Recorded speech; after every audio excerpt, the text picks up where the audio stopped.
Je me nomme Duis et je suis un vampire. Oh, je sais à quoi vous pensez. Une auteure vous a déjà fait le coup avec un blondinet du doux nom de Lestat. Et je dois dire que j'étais assez étonné lorsque j'ai lu son ouvrage. Il est assez proche de la réalité sur quelques points, mais complètement à l'ouest sur d'autres.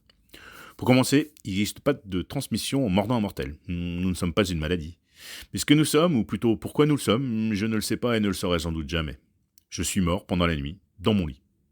Le lendemain, j'étais cette créature que vous nommez un vampire. Comment le suis-je devenu? Pourquoi le suis-je devenu?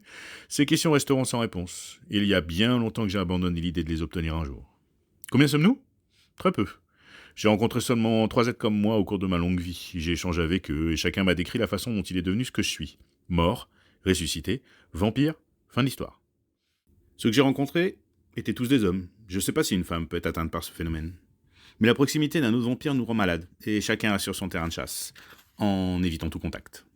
À cette particularité, j'ai pas de réponse non plus. Vous allez me dire qu'en fait je sais rien. Et vous avez raison. Sur tous ces points. Et pour être complètement honnête, maintenant, je m'en contrefous. Pour le reste, j'ai des capacités hors normes qui me permettent de survivre dans un monde qui n'est pas adapté à ma présence. Est-ce que je peux mourir? Je l'espère. C'est même mon projet. Mais oubliez le pieu dans le cœur, oubliez le soleil. Ces doux et chauds rayons me sont aussi agréables qu'à vous lorsqu'ils caressent ma peau. Et comme vous, je dois éviter les coups de soleil. Avouez que c'est pas agréable.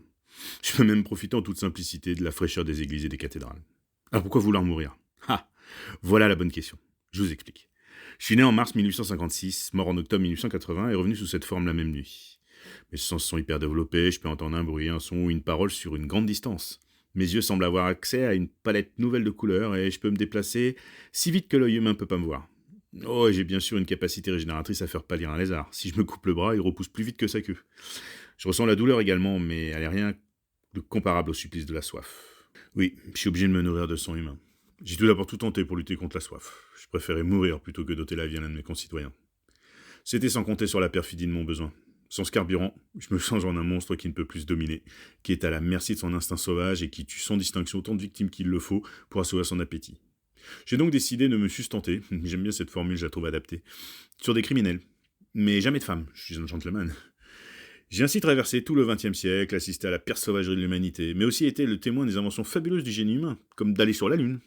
Bon, je vais pas vous faire la liste ici, ouvrez un bouquin d'histoire. Mais je m'ennuie.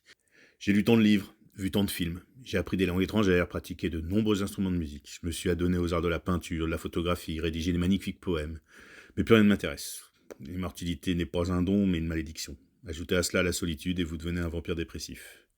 Les technologies du XXIe siècle sont un calvaire, il devient de plus en plus difficile de se dissimuler au sein des hommes, et pourquoi faire tant d'efforts quand on n'a plus de goût à la vie, ou à la non-vie, comme dirait la formule consacrée. Bref, j'en ai marre.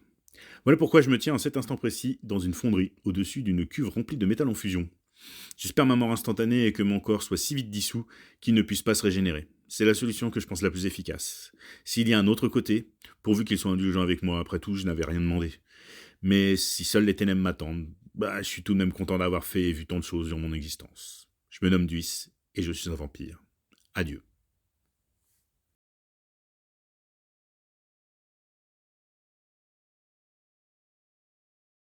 C'est moi directement pour le message. Donc voilà, j'espère que ça vous a plu. Faites comme vous avez l'habitude de faire sur les vidéos YouTube. Vous mettez un petit pouce bleu parce que ça vous a plu. Vous mettez un petit commentaire parce que ça vous a plu.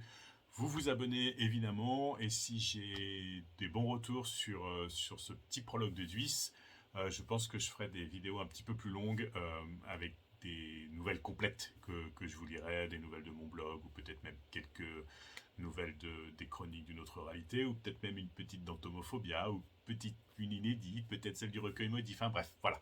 Si j'ai du retour et que ça vous plaît vraiment, je continuerai. Merci à tous de m'avoir écouté. Ciao ciao.